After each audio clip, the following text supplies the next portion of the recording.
अस्सलाम वालेकुम बेटा, ये हमारा सेकंड होमवर्क है जिसको हम डिस्कस कर रहे हैं। टारगेट कॉस्टिंग से रिलेट करते हैं जी। Let us attempt this question. OTQ है, 10 मार्क्स का क्वेश्चन है। पढ़ते हैं जी क्या कहता है। क्वेश्चन 44 से लेके 48 तक है जी। Question 44, which two of the which two of the following would be benefits introducing a target costing approach? Target costing को अप्लाई करने के कौन से दो बेनिफिट्स हैं? Edward company will have a greater internal focus. नहीं सर, इंटरनल फोकस तो traditionally हुआ करता था। एक्चुअली जब हम टारगेट कॉस्टिंग की बात करते हैं तो हमारा एक्सटर्नल फोकस होता है, इंटरनल नहीं होता। तो पहला पॉइंट तो वैसे ही गलत हो गया।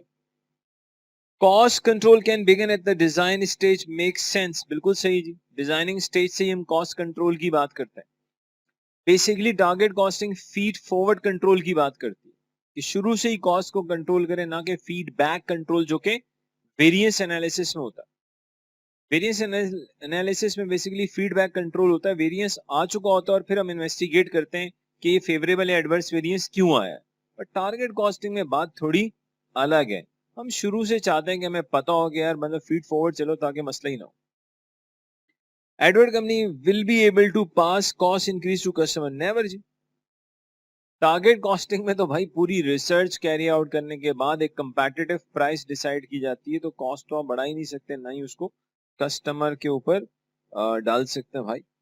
The radio will only include the feature that customer regards as valuable. Yes, सिर्फ और सिर्फ अपने वैल्यू एडेड फीचर्स को इनकॉर्पोरेट करना है। अगर आपके उस प्रोडक्ट के अंदर कोई नॉन वैल्यू एडेड फीचर्स हैं तो उनको आप बेसिकली एलिमिनेट कर देंगे। Question 45. Calculate the reduction in the cost that would be achieved by eliminating labor idle time. अगर हम लेबर का idle time खत्म कर दें तो कितनी कॉस्ट सेव होगी? And the wire lost in assembly process nearest 0.01. देखिए सवाल समझ में आना चाहिए। ये तो अंडरस्टूड बात है, आइडल टाइम नहीं रहेगा तो कॉस्ट सेव होगी। वायर लॉस्ट सम, मतलब नॉर्मली क्या होता है जब हम इनपुट देते हैं तो डेफिनेटली सारे का सारा इनपुट आउटपुट में रिजल्ट नहीं करता, कुछ ना कुछ जिसको हम कहते हैं नॉर्मल लॉस, इस तरह की चीज तो होती है। लेकिन वो कह रहे हैं चलो यार अगर वो जो वायर लॉस्ट होता है वो ना हो, जो आइडल टाइम होता है वो ना हो, तो बेसिकली कितनी रिडक्शन आएगी? रिडक्शन तो आएगी लेकिन कितनी आएगी? सवाल पढ़ेंगे तो बता सकते हैं ना यार। Advert company assembles and sells many types of radio and also repairs radios for customer. It is considering extending its product range to include digital radios. These radios produce a better sound quality than traditional radios, have a large number of potential additional features not possible with the previous technologies. A radio is produced by assembly workers assembling a variety of components. Production overheads are currently absorbed into product cost on an assembly labor hours basis. Normally ऐसा ही होता है traditional costing में, इसीलिए ABC लेकर आए थे। Advert company is considering a target costing approach for its new digital radio product. A selling price 44 has seen set in order to compete with a similar radio on the market and has comparable features to Advert company's intended product. The board have agreed that the acceptable margin after allowing for all the production costs should be 20%. अच्छा जी। Cost information for the new radio is as follows. Component 1 circuit board. These are bought and cost $4.7 each. Component 2 wiring. In an ideal situation 25 centimeter, okay, of wiring is needed for each completed radio. बेटा एक complete radio में 25 centimeter wire लगता है।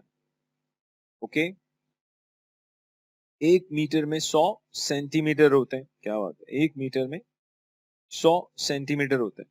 तो 25 centimetre को अगर metre में convert करना होगा तो 100 से डिवाइड कर देंगे। However, Advert company estimates that 4% of the purchase wire is lost in the assembly process. Wire की जो कॉस्ट है 4.8 पर मीटर टू वायर।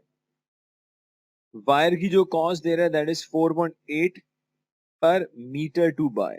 ओके, अब बात ध्यान से समझनी। बेसिकली आप जो भी इनपुट देते हैं उसमें 4% तो बेसिकली क्या होता है, लॉस्ट।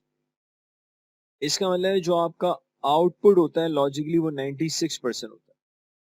रिपीट, हम जो भी इनपुट देते हैं, whatever input we give, basically 4% तो लॉस्ट होता है, तो हमारा बेसिकली जो आउटपुट है वो बेसिकली 96%। ओके, हमें बेसिकली ये बताना है कि यार अगर वो जो 4% का लॉस्ट है वो ना हो तो हम कितनी कॉस्ट सेव कर सकते हैं। तो बहुत आसान है। सबसे पहले हमें ये समझ में आना चाहिए कि यार ये जो $4.8 पर मीटर है, तो बेटा जो 4.8 है, जब आप इनपुट जो भी इनपुट देते हैं, आपका आउटपुट बेसिकली क्या होता है, 96%। आपका आउटपुट बेसिकली कितना होता है, 96%। ओके, इसका मतलब ये हुआ कि आपका जो 4.8 है वो बेसिकली रिप्रेजेंट करेगा 96 को, क्योंकि बेटा मैंने जो भी इनपुट देना है, आउटपुट जो मुझे मिलेगा बेसिकली वो 96% मिलेगा। तो मेरा जो 4.8 मीटर की जो बात हो रही है, जो वायर है, वो बेसिकली 96 को रिप्रेजेंट करेगा। इट मींस लॉजिकली हमारा जो इनपुट होगा वो ऑब्वियसली आउटपुट से ज्यादा होगा। 4.8 बेसिकली किसको रिप्रेजेंट कर रहा है, 96% को। तो लॉजिकली अगर मैं इसको 100/96 करूं, इसका मतलब ये हुआ, प्लीज देखते रहिएगा, अगर मैं 4.8 को 100/96 करूं तो ये 5 आता है। ओके, तो आसान वर्डिंग्स में, in order to get the output of 4.8 आपको इनपुट देना पड़ेगा 5 का। अच्छा, अब अगर हम बात करें तो यार लॉस्ट कितना हो रहा है, मीटर में कितना लॉस्ट हो रहा है। 5 और 4.8 का जो डिफरेंस है, $0.2 आपके एडिशनल लग रहे हैं पर मीटर। लेकिन मसला है कि एक रेडियो में, एक आइडियल रेडियो में 1 मीटर वायर नहीं लगता, 25 सेंटीमीटर लगता है। 25 सेंटीमीटर मीन्स अगर मैं सेंटीमीटर को मीटर में कन्वर्ट करूं तो मैं 25 को डिवाइड कर दूंगा 100 से, तो आपको ये पता चल जाएगा कि यार पर वीडियो जो आपका इनपुट वेस्ट हो रहा है, इनपुट लॉस्ट हो रहा है, उसमें जो कॉस्ट इन्वॉल्व है वो $0.05 है। इसी को आप इस तरह से भी कैलकुलेट कर सकते हैं। आप 4.8 को बेसिकली 4 से मल्टीप्लाई करें, 96 से डिवाइड कर दें, तो बेटा आपके पास डायरेक्टली वो कॉस्ट आ जाएगी जो वायर के लॉस से या वायर लॉस से रिलेट करती है, लेकिन वो आएगी पर मीटर। हमें बेसिकली पर मीटर इस मतलब राइट नाउ मुझे पूरा कंप्लीट 1 मीटर की कॉस्ट नहीं चाहिए। उसकी वजह ये कि जो एक आइडियल हमारा रेडियो है उसमें 25 सेंटीमीटर लगता है। 25 सेंटीमीटर को अगर मैं मीटर में कन्वर्ट करूं तो 25 से मल्टीप्लाई करेंगे, 100 से डिवाइड, तो you will exactly get the same result. इसका मतलब है कि अगर जो मटेरियल में वेस्टेज है वो ना हो, मटेरियल में जो वेस्टेज है वो ना हो, तो सेविंग आएगी 0.05 की। ओके, इसके बाद अदर मटेरियल है जी 8.1 पर radio. Assembly labour, these are skilled people who are difficult to recruit and retain. इनको रिक्रूट करना भी मुश्किल है, रिटेन रखना भी मुश्किल है। It takes 30 minutes to assemble a radio and assembly and the assembly workers are paid 12.6 per our. Assembly workers की जो पेमेंट है 12.6 पर आवर है। It is estimated that 10% of the hours paid to the assembly worker is for idle time. So 10% जो basically हम payment कर रहे हैं that is for ideal time. Okay, और एक रेडियो को असेंबल करने में जो टाइम लगता है लेबर का, वो 30 मिनट्स लगते हैं। 30 मिनट्स मीन 0.5 आवर्स लगते हैं। ओके, अब बेटा एक चीज समझिएगा, ये जो आपको लेबर की कॉस्ट बता रहा है, लेबर का जो रेट बता रहा है 12.6, सबसे पहले तो आपको ये चीज समझ में आनी चाहिए कि यार हमारा आइडल टाइम जो है 10%। इसका मतलब ये हुआ कि हम जो भी अपने लेबर को पे करते हैं 10% आइडल की भी पेमेंट करते हैं ना, तो 12.6 तो बेसिकली जो रेट है ये जब आपका लेबर काम करेगा उस वक्त का रेट है। लेकिन हम तो जो पेमेंट करते हैं 10% आइडल टाइम की भी पेमेंट करते हैं। इसका मतलब है 12.6 इज रिप्रेजेंटिंग 90%, लेकिन हम पेमेंट जो करते हैं वो तो बेसिकली 100% करते हैं, विच इज 14। ओके, मजीद अब इसका मतलब है 12.6 की जगह पर रेडियो या 12.6 की जगह बेसिकली 1 घंटे का जो रेट आ रहा है वो $14 आ रहा है। एक यूनिट के अंदर एक रेडियो असेंबल करने में 1 घंटा नहीं लगता बल्कि हाफ एन आवर लगता है। इसको अगर मैं 0.5 से मल्टीप्लाई कर दूं तो इसका मतलब है $0.7। तो एक रेडियो को असेंबल करने में जो आइडल टाइम के अगेंस्ट आप पेमेंट करते हैं वो 0.7 है। यही 0.7 आप इस तरह से भी निकाल सकते हैं कि 12.6 जो है बेसिकली वो रिप्रेजेंट करता है 90% को। आइडल टाइम है 10%, तो इसको 10 से मल्टीप्लाई करें, 90 से डिवाइड करें तो डायरेक्टली आपके पास वो अमाउंट आ जाएगा जो आइडल टाइम के अगेंस्ट पे करते हैं इनटू 0.5 आवर्स। Y 0.5 hours? क्योंकि एक रेडियो को असेंबल करने में हमारे पास जो टाइम लगता है वो 0.5 आवर लगता है। You will get the same result 0.7। इसका मतलब ये हुआ ये आपके पास आइडल टाइम की कॉस्ट आ रही है। इसका मतलब ये हुआ कि अगर आइडल टाइम नहीं होता तो लेबर में हम 0.7 और मटेरियल में हम 0.07 सेव करेंगे, तो टोटल जो रिडक्शन आ जाएगी वो $0.75 आएगी। अगर वायर में लॉस्ट नहीं होता और लेबर में आइडल टाइम नहीं होता तो जो रिडक्शन आएगी वो $0.75 आ जाएगी। तो जो रिडक्शन आएगी हमारे पास दैट इज $0.75। डॉलर खैर साइन बाहर है, जरूरत नहीं है लगाने की। तो 0.75 की रिडक्शन है। Question 46. Assuming a change in the supplier meant that the cost of the component 2 fell to 4.4. But इन्होंने सप्लायर चेंज कर दिया तो इनकी कॉस्ट आ रही है 4.4 पर metre. There was no idle time, और idle time भी नहीं है, यानी कि अब हम 12.6 ही पे करते हैं। Labor and all other costs remain same. Calculate the cost gap to the nearest. बेटा जो चेंजेस आ रही है वो चेंजेस कुछ हैं। जो कंपोनेंट 2 है अब किसी और सप्लायर के पास चले गए जो हमें 4.4 का दे रहा है, जो पहले 4.8 का था। पहले आइडल टाइम था 10%, अब आइडल टाइम नहीं है। वो कह रहे हैं आप बता दो कॉस्ट गैप कितना है। कॉस्ट गैप को आइडेंटिफाई करने के लिए सबसे पहले बेसिकली हमें पता होना चाहिए हमारी टारगेट कॉस्ट कितनी है, फिर हमें ये पता होना चाहिए हमारी एस्टिमेटेड कॉस्ट कितनी है। तो सीधी सी बात, अगर हमें हमारी टारगेट कॉस्ट पता और एस्टिमेटेड कॉस्ट पता हो, हमें हमारी टारगेट कॉस्ट पता और हमारी एस्टिमेटेड कॉस्ट पता हो, तो ऑब्वियसली दोनों का डिफरेंस हमारे लिए क्या होगा? Cost gap. रिपीट, हमें टारगेट कॉस्ट पता हो और हमारी एस्टिमेटेड जो करंट कॉस्ट आएगी अब वो बताओ तो हम कॉस्ट गैप बता सकते। तो प्लीज यहाँ देखिए, आपके पास जो क्वेश्चन में सेलिंग प्राइस गिवन है 44, 20% डिजायर्ड मार्जिन है, तो इसमें से अगर मैं लेस कर दूं target profit, target margin, margin is the percentage of revenue which is 20%। अगर हम 44 का 20% लें तो ये 8.8 आता है। इट मींस आपके पास जो टारगेट कॉस्ट है, आपके पास जो टारगेट कॉस्ट है वो 35.2 है। आपका जो टारगेट कॉस्ट है that is 35.2। The target cost is 35.2। Okay, अब हम अपनी तरह एस्टिमेटेड कॉस्ट कैलकुलेट कर लेते हैं। बेटा एस्टिमेटेड कॉस्ट की बात करें, अब इन्होंने सप्लायर चेंज कर दिया तो 4.4 जो कि पर मीटर की कॉस्ट है, जो कि 96% को रिप्रेजेंट करेगा, उसको पहले 100/96 करेंगे, क्योंकि 4% का लॉस तो आज भी है ना।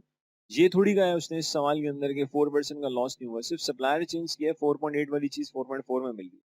100/96 किया इनटू 25 सेंटीमीटर लगते हैं तो 25 से मल्टीप्लाई करेंगे, 100 से डिवाइड कर देंगे।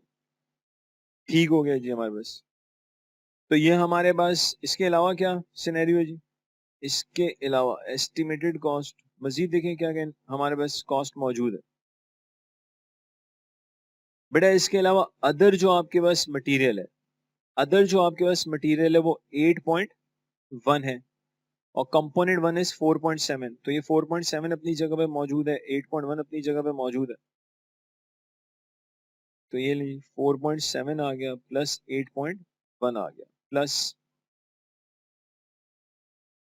Plus plus plus idle time नहीं है जी, अच्छी बात है। तो इट मीन्स हम एक इस रेडियो को असेंबल करने में हाफ एन आवर लगता है, तो 12.6 का डायरेक्टली 0.5 से मल्टीप्लाई कर देंगे। लेकिन इसके अलावा वेरिएबल प्रोडक्शन ओवरहेड भी लगते हैं जी 20 पर आवर, तो हमारा तो हाफ एन आवर लगता है जी, और फिक्स ओवरहेड है 12 पर आवर, तो यहाँ भी हाफ एन आवर है।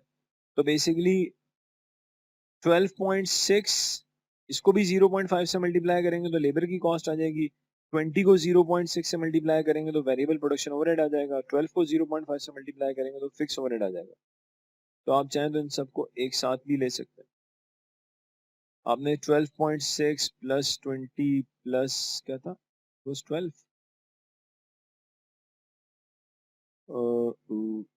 yes it was 12 into 30 से मल्टीप्लाई करूं, 60 से डिवाइड करूं तो हाफ एन आवर आता है, तो डायरेक्टली 0.5 ले लें। So let me use the calculator, देखते हैं जी क्या आता है। 4.4 को मैंने 100 से मल्टीप्लाई किया, 96 से डिवाइड किया, 25 से मल्टीप्लाई किया, 100 से डिवाइड किया, 1.145 या राउंड ऑफ करके 1.15, तो 12.6 plus 20 plus 12 into 0.5, 4.7 plus 8.1 plus 1.15, तो हमारे पास जो आ रहा है 36.25।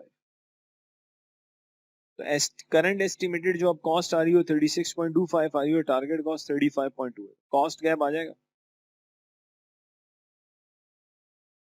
36.25 में से 35.2 को माइनस कर देते,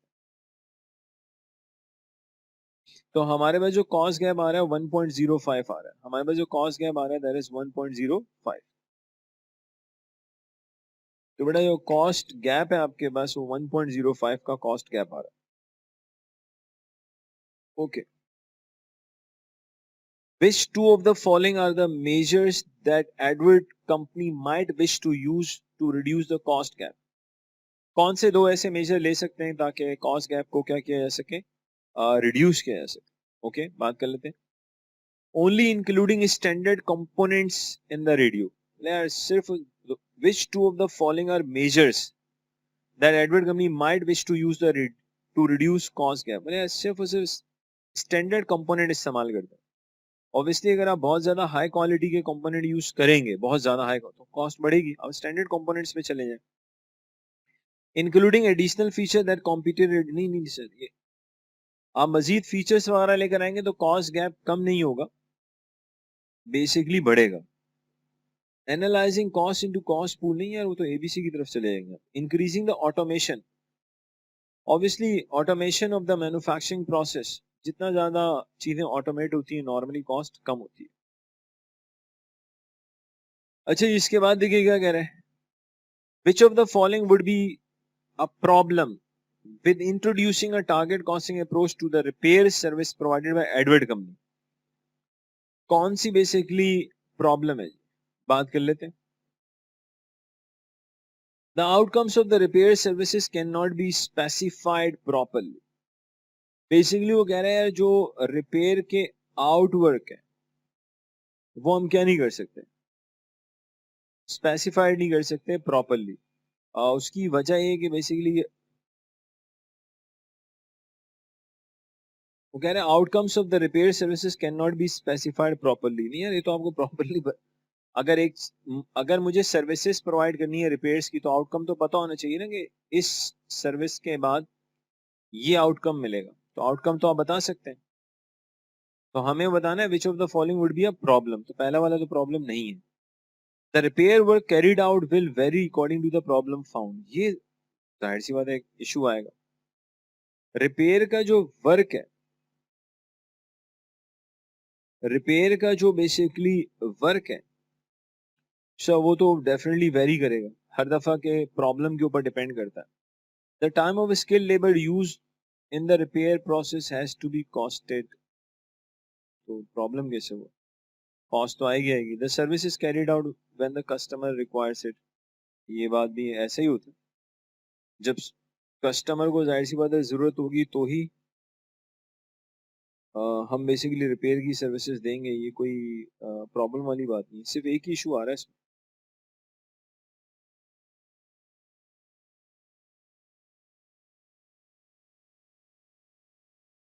तो बेटा इसमें सिर्फ एक ही प्रॉब्लम आ रहा है, वो प्रॉब्लम ये आ रहा है कि रिपेयर वर्क जो हम कैरी आउट करेंगे वो according to the problem found होगा। मतलब डायरेक्टली हम नहीं बता सकते कि हमें एग्जैक्टली क्या काम करना है, कितनी सर्विसेज आपको देनी है, वो डिपेंड करता है जी जो जिस चीज को हमने रिपेयर करना है प्रॉब्लम किस हद तक। तो सिर्फ और सिर्फ B beta make sense in question number 48।